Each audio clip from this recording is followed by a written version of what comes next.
Alright, welcome back. I'm Sean TD Stewart, the home gamer, and I'm here again playing Final Fantasy XIV, continuing the main storyline. And so we'll just take the next quest here, which is sounding out the Amphitheatre. Amphitheatre seems intent on traveling to the Amphitheatre Amphitheatre. I accept. The Amphitheatre Amphitheatre, the very place where you witnessed the manifestation of the primal Shiva, was it not? If that is our destination, the journey will be long indeed. The amphitheater lies on the other side of the treacherous tract of ice and snow that cannot swiftly be crossed. Then we must place our faith on it in an Ethernet.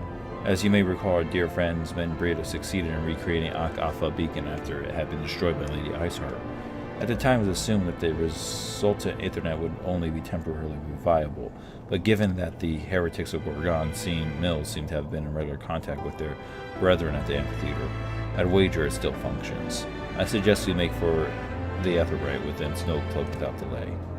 Correct me if I'm wrong, Estinian, but in the course of mapping the Snowcloak tunnel system, a passage was discovered leading out into the Western Highlands, was it not? Might it be possible for us to reach the Aetherite from this side of the wall? It should. House Duran there. Posted soldiers in the Western Highlands. Entrance of the tunnels were cleared, but they will not deny us entry. Alright.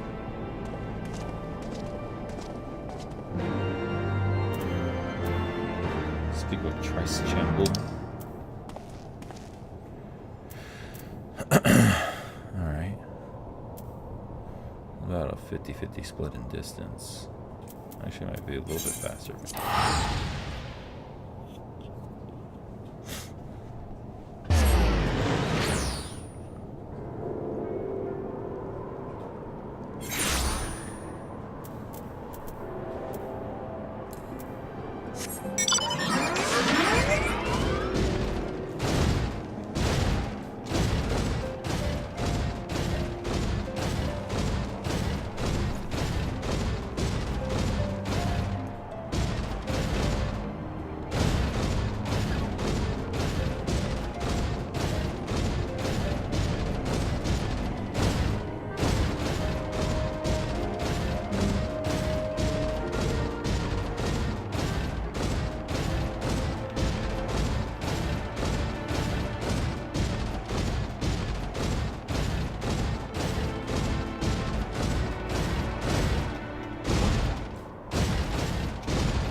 Ah, the guests of House Vortex, accompanied by the Azira Dragoon nobles. I can't imagine what brought you out this far, but you're welcome to enter the tunnels if that is your will. Assuming the Alpha beacon still functions, we must pray to the 12 it does. We shall arrive at our destination in mere moments. Though I do not expect to be greeted by the primal Shiva, we should nevertheless be prepared for a frosty reception. The heretics are not like to rejoice at the appearance of uninvited guests, particularly ones with our history. Let's proceed. Duty.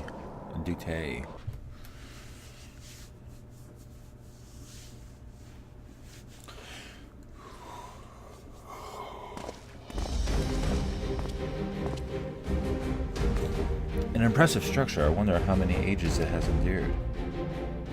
Mayhap you should ask its occupants. They seem a friendly bunch.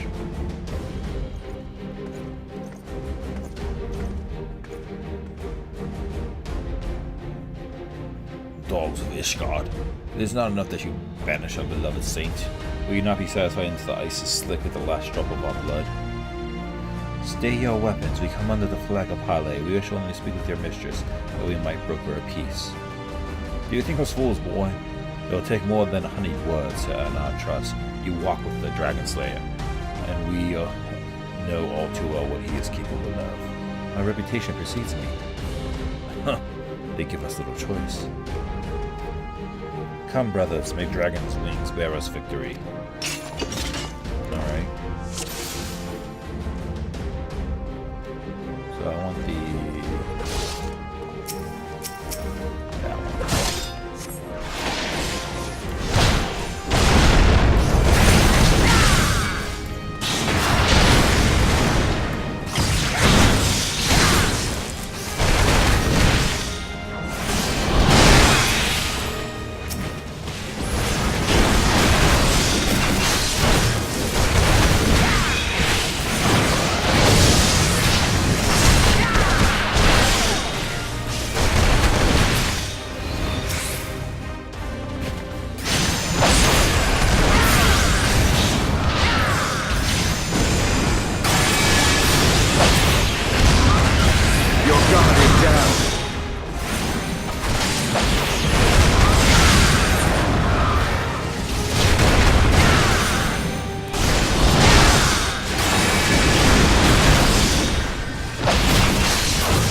Know your folly.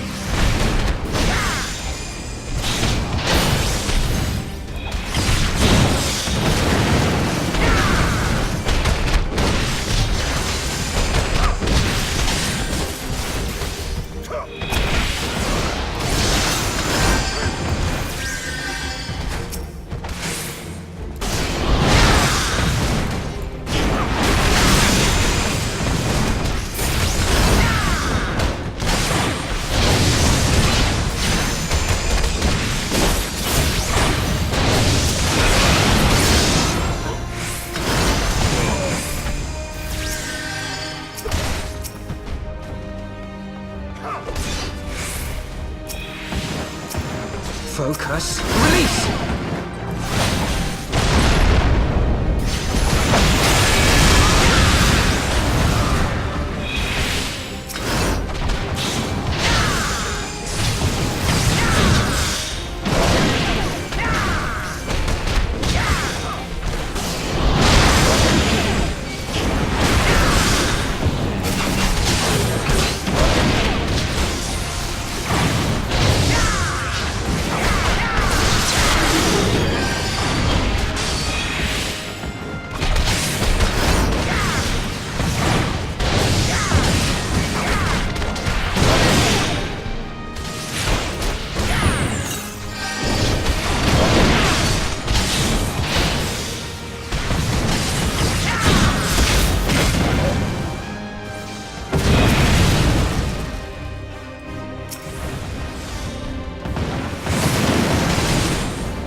Often I got killed. They fight like demons, 'tis death to remain. Fall back, brothers, retreat to the cinders. That was a bit tough. I see no sign of Lady Isar. With that, we could have questioned one of them. What would you have asked that we do not already know? They make for the cinders, and so must we. Even should an ambush await us, 'tis certain there will be more heretics to question. The cinders, you say? I confess the name is unknown to me. Mayhap you be so good as to lighten us, Estinian. I suspect as the heretic's way is referring to the Dreaming Dragon, an island of sorts, found in the midst of the frozen lake of Ashpool. Some 500 years past, 'tis told that the Azure Dragoon of the age fought of dragon of titanic proportions. After a savage struggle, the mighty creature was weakened unto the point of death, and forced into a magicked slumber by an entire chapter of the Holy Sea sorcerers. Ere long, a rain of ash and cinder did begin to fall upon the sleeping serpent's motionless form, covering the creature at length in a shroud of grey. Of course, a thick layer of ice has since formed on top of it, but you may be sure I speak true. A fascinating tale. We should make haste to the Ashen Isle.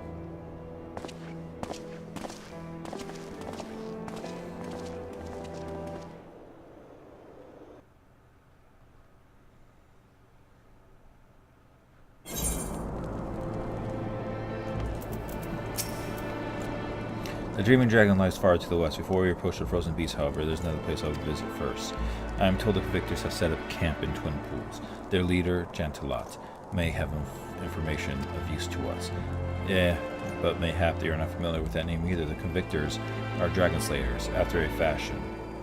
But I am willing to wager that they encounter their fair share of heretics. If we indeed are walking into a trap, I will learn all there is to know of our foe. A sound suggestion. Let us speak with these convictors, and then temper our haste with a measure of caution. Okay.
Well, well, what do we have here? Hoping to join the esteemed ranks of the convictors, are we? The hard-eyed lad looks promising, but you have a fair look about you, boy. I give you 3 days ere the winds claim your corpse. I beg your pardon? Be not so quick to judge. I have seen this frail young youth fell heretics with a flick of his wrist. And who are you to question my... By the fury! That armor, that lance, the Azure Dragoon himself graces our camp. Pray forgive my disrespect, sir. I'm Gentilor, leader of the convictors and fellow slayer of dragons. May I ask what winds, fair or foul, carry you to our humble camp?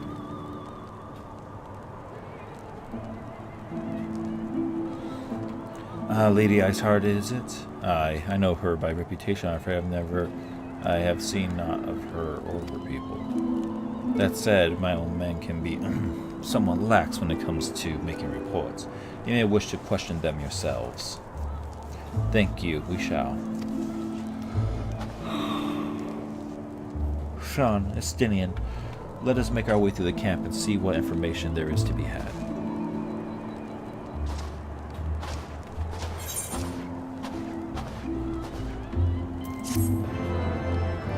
Alright, thank you very much for watching. I just completed the quest sounding out the Amphitheatre. And I'll be continuing right into the main story. I'll see you in the next episode.